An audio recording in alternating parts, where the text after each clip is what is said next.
नमस्कार, मी तेजस्वी आज तुमच्या समोर परिवर्तन समजून घेताना या विषयावर बोलण्याच्या आधी तुम्हा सर्वांना एक गोष्ट सांगते.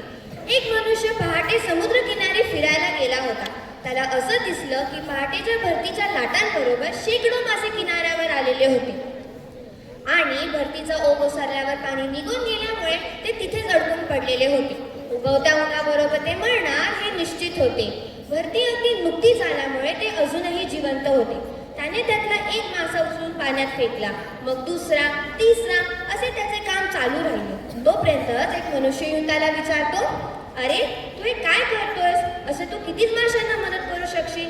याने काय फरक पडणार आहे? त्याने काहीच उत्तर दिले नाही. तो थोडा पुढे गेला व पुन्हा एक मासा पाण्यात उचलून फेकला आणि म्हणतो तर काय, त्याने या माशाला फरक पडणार आहे. ही गोष्ट विचार करण्यासारखी आहे ना. आपण या गोष्टींना हा तर्क लावू शकतो की छोट्या छोट्या गोष्टींनी मोठा फरक घडतो. आपण आपल्या आयुष्यात केलेले बदल, ते छोटे का असेना, ते आपल्या आयुष्यात भर पाडतात. आपल्याच नव्हे तर दुसऱ्याच्या देखील. असे म्हणतात ना, बदल हा निसर्गाचा नियम आहे. जो मनुष्य सकारात्मकतेने बदल स्वीकारतो तोच पुढे जातो. जो स्वतःला बदलतो तोच जगात क्रांती आणतो.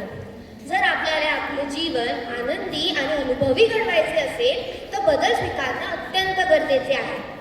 प्रत्येकाने थोडासा जरी बदल स्वीकारला तर मिळून एक मोठा फरक जाणवतो. ते म्हणतात ना, थेंबे थेंबे तळे साचे. शेवटी मी इतकेच बोलेन, जगाला बदलायला जाऊ नका, आधी स्वतःला बदला. जग आपसूक बदलून जाईल. धन्यवाद.